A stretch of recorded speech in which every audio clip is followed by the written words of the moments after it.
Hello, mapagpalang umaga po sa ating lahat. Narito na naman po tayo sa ating morning devotion. At ang ating devotion po ngayon ay pinamagatan po nating Stewards of the Earth. At ang ating verse po ay magmumula sa Psalms chapter 24 verses 1 to 2. So ang sabi po dito, Psalms chapter 24 verses 1 to 2, "The earth is the Lord's and everything in it, the world and all who live in it, for he founded it on the seas and established it on the waters." Amen. So, dito po sa ating morning devotion sa Our Daily Bread.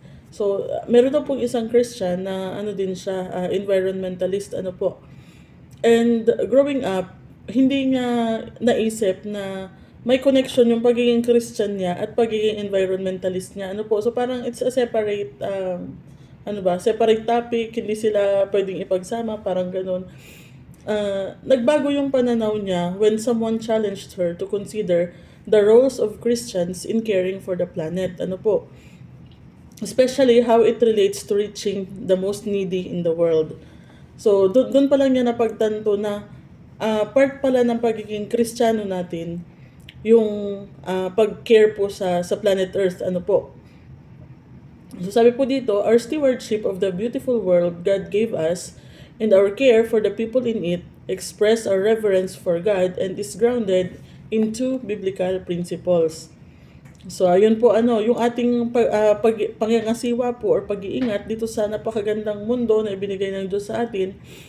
Magkasama na po yung mga tao na nilikha niya at lahat po ng narito ay pagpapakita din po ng paggalang natin sa ating Diyos or yung pagsamba natin sa ating Diyos. At grounded daw po siya in two biblical principles. First, the earth belongs to God. Yun nga po yung nabasa natin sa Psalms chapter 24 verses 1 to 2. Ulitin ko lang. The earth is the Lord's and everything in it, the world and all who live in it. So yun po at sa verse 2, "For he founded it on the seas and established it on the waters." So malinaw naman po sinabi po dun sa Psalms the earth belongs to God. So yung nagsulat po ng Psalms na yun, praise the Lord for His creation and His ownership of it.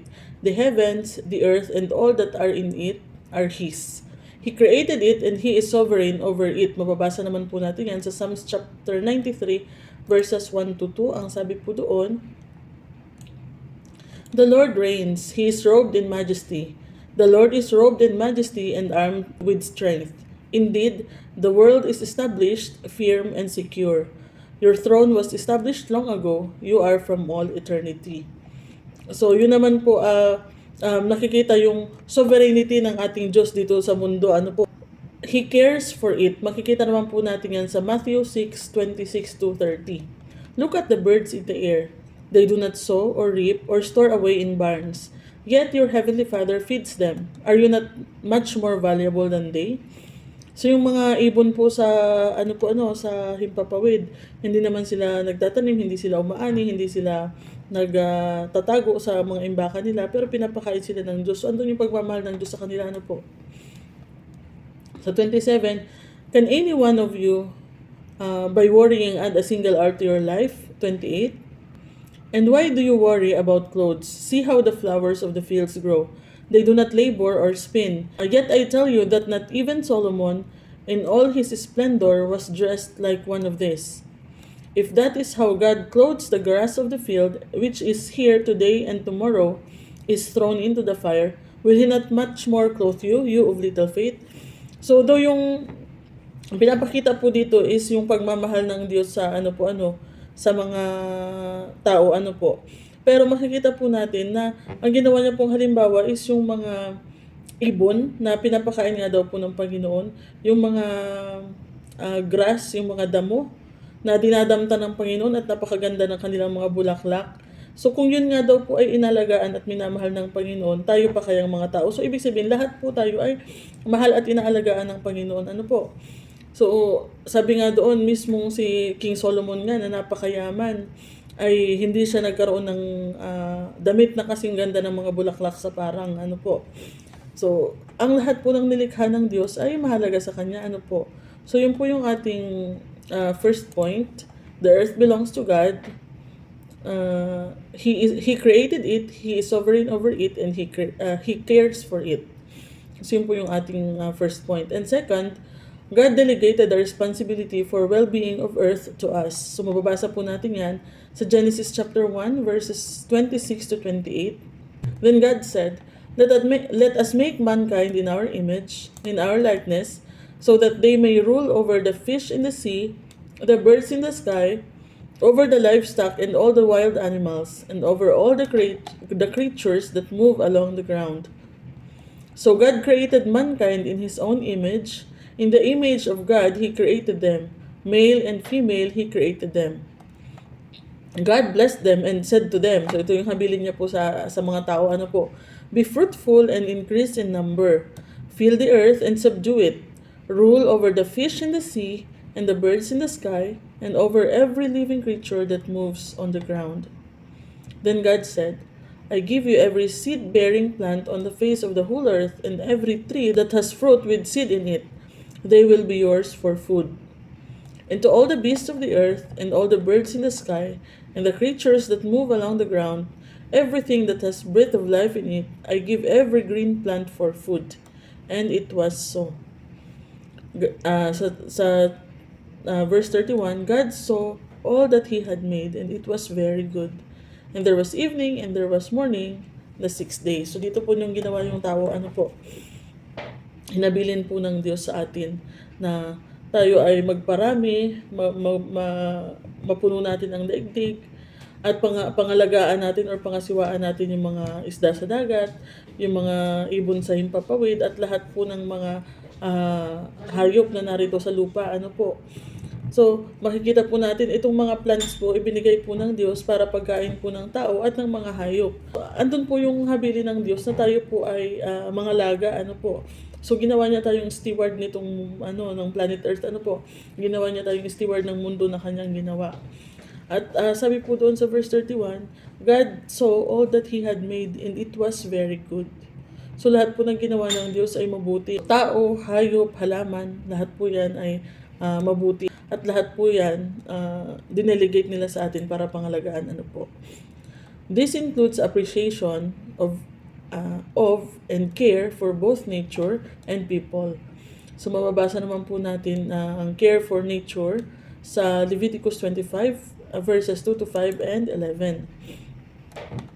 Sabi po dun sa Leviticus, ito po ay, ang Panginoon po ang nagsasabi through Moses, ano po, sa mga Israelites. Speak to the Israelites and say to them, when you enter the land I am going to give you, the land itself must observe a Sabbath for the Lord. For 6 years sow your fields, and for 6 years prune your vineyards and gather their crops. But in the 7th year, the land is to have a year of Sabbath rest, a Sabbath to the Lord. Do not sow your fields or prune your vineyards. Do not reap what grows of itself or harvest the grapes of your untended vines. The land is to have a year of rest. At sa 11 naman po, the 50th year shall be a jubilee for you. Do not sow and do not reap what grows of itself or harvest the untended vines. So ayun po yung lupa po, hinabilin po ng Panginoon na kung meron tayong mga lupain, 6 years tayo magtatanim, and on the 7th year, pagpapahingahin natin siya. Walang magtatanim, walang mag-aani. Kung may mga tumubo man ng mga wild, wag nating aanihin.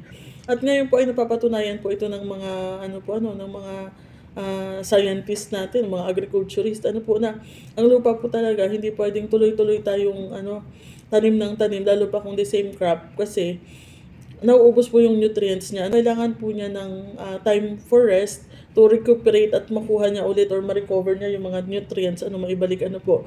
Kaya ang inaano nila ngayon is crop rotation. Diba? Tapos may pahinga pa rin. So, para hindi po nauubos yung sustansya sa lupa. So, maging yung lupa po ay merong habilin ng Panginoon kung paano natin pangangalagaan ng maayos, po. At sa 50th year po, ito pong habilin niya din sa mga, sa mga Israelites. Do not sow and do not reap. The same din po, pagpapahingahin po yung po, sa 50th year. Pagpapahingahin yung mga lupa, po. At dito din po sa 50th year nila, yung mga lupa na naibenta sa iba, let's say ako, nagbenta ako sa sa kapatid ko, after 50 years, ano po, yung sa 50th year po, yung Jubilee, ibabalik niya po yun sa akin. So, it's a way din po na pag-care ng Panginoon sa mga tao para hindi po mawala sa family nila yung ano, yung lupa, ano po, para hindi mawala sa family nila yung lupa. Walang mawawalan, so maibabalik pa rin sa kanila after yung pag year of Jubilee, ano po. So kung ito po lahat ay sinusunod actually ng mga tao, wala pong maghihirap sana, ano po, kung lahat po tayo sumusunod dito. Walang mahihirapan, walang mawawalan, walang sobrang yayaman, walang sobrang hihirap. Sunod po, Proverbs 12:10. So kasunod po ito nung caring for nature. Sa Proverbs 12:10, ang sabi po, the righteous care for the needs of their animals, but the kindest acts of the wicked are cruel. So malinaw po, ano? The righteous care for the needs of their animals.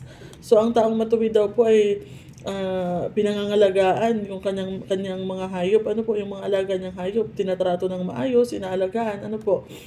So minsan akala natin parang hindi na yun related sa pagiging Kristiyano natin, 'di ba?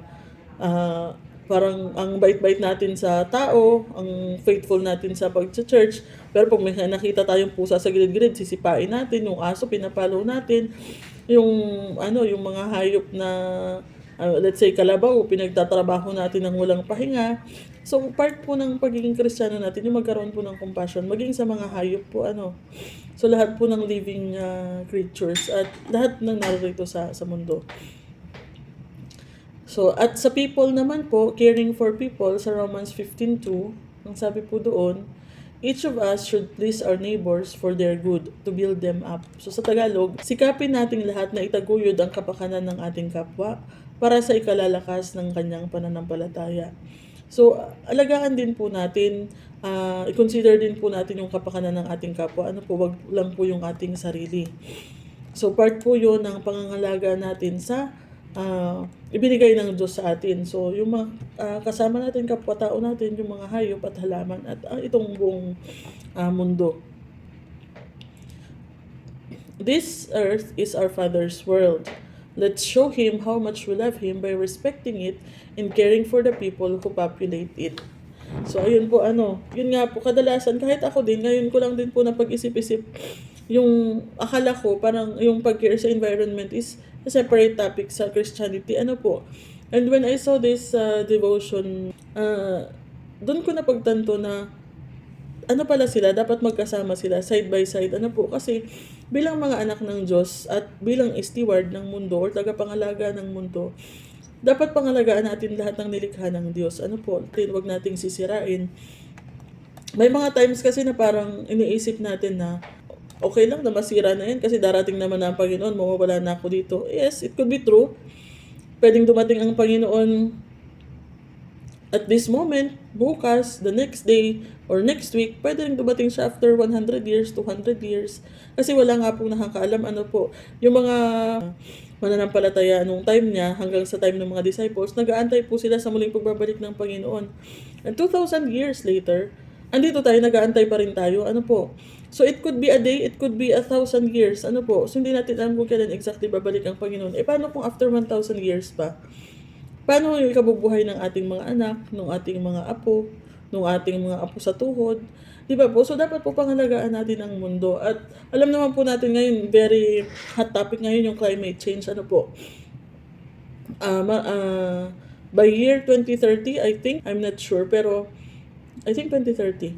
So, pag hindi pa daw nagawa ng paraan para maka-recover ang Earth, ano po, magiging irreversible na yung damage. So, ano yung mga ginawa kasi ng tao para masira yung mundo? So, lahat ng mga bundok, pinatag na natin, pinatayuan na ng mga kabahayan, or mga factory, ganyan. Tapos, yung lahat ng mga waste, dinadump natin sa ating mga tubig, sa dagat, sa ilog. And then, yung mga hayop, wala tayong habas sa paghahunt, walang control. Dapat actually ang huhulihin lang natin for personal consumption, ano po. Pero ang nangyari, nag-overhunt tayo para minsan 5 na lang para masabing maraming huli. Ang iba naman para maraming kita. So na-abuse po talaga at marami ng animals ngayon na extinct na ano po. So bilang mga Kristiyano po, hindi po pwedeng wala tayong pakialam. Minsan sineseparate natin yung ating sarili sa ano, kumbaga yung pagiging Kristiyano natin hanggang sa simbahan lang, hanggang sa ano lang sa mga tao lang.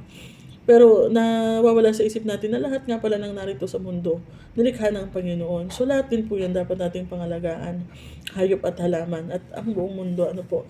So it's our responsibility as stewards of this earth ano po. Yung mga halaman na wala tayong disiplina sa pagputol at yung mga basura, yun yung laging parang ang gigiinit ang ulo ko pag may nakikita ko nagtatapon sa sa gilid-gilid. Andyan na yung basurahan sa harap, itatapon pa kung saan-saan.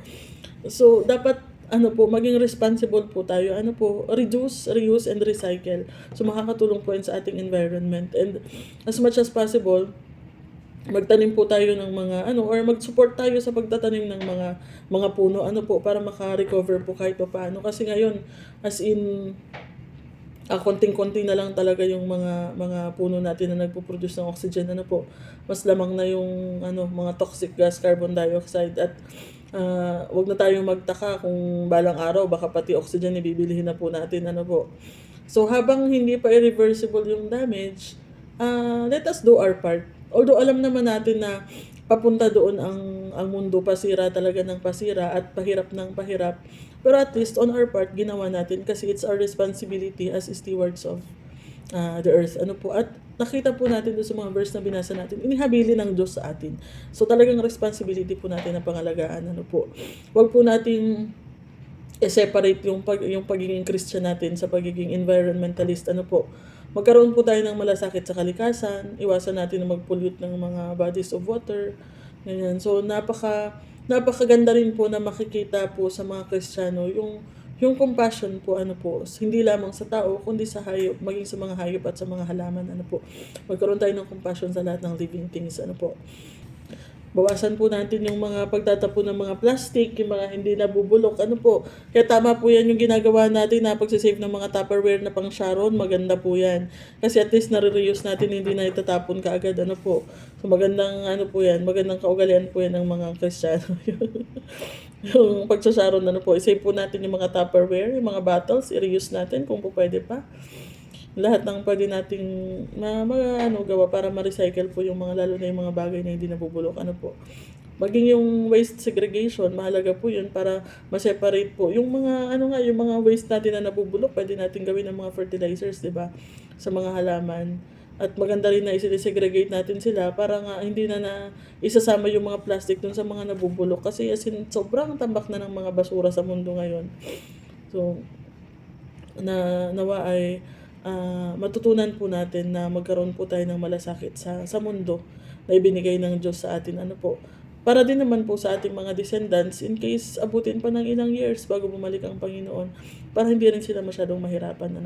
Minsan nakakalungkot nga yung mga naniniwala sa theory of evolution at yung mga hindi naniniwala sa Diyos, sila pa yung mas may malasakit sa environment pero kesa po sa mga Kristiyano So bilang paggalang po sa ating Diyos, bilang pagmamahal sa Kanya, ipakita din po natin yung pagmamahal sa Kanyang mga nilikha.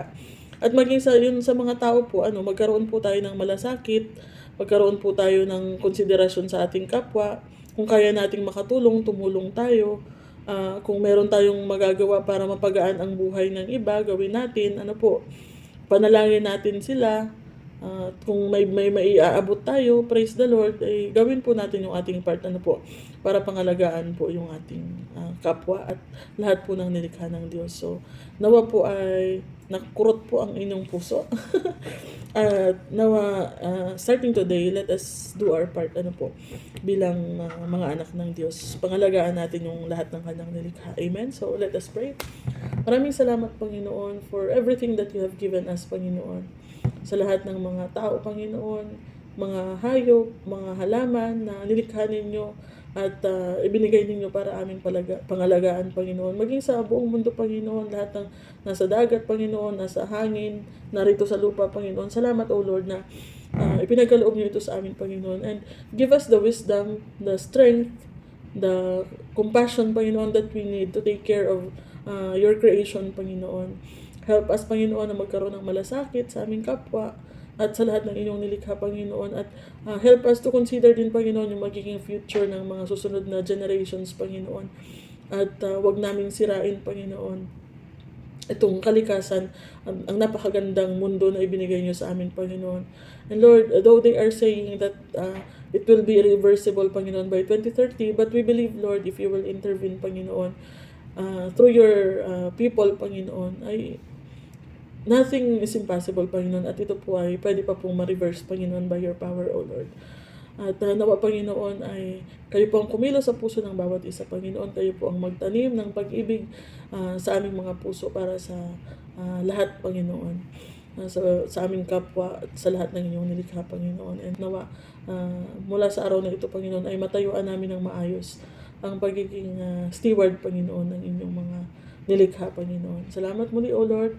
May you bless this day, O Lord. May you bless each and every one of us, Panginoon, sa aming mga workplace, sa aming mga tahanan, sa schools, kung nasaan man po kami ngayon, Panginoon. May you bless the work of our hands and prosper us this day, Panginoon.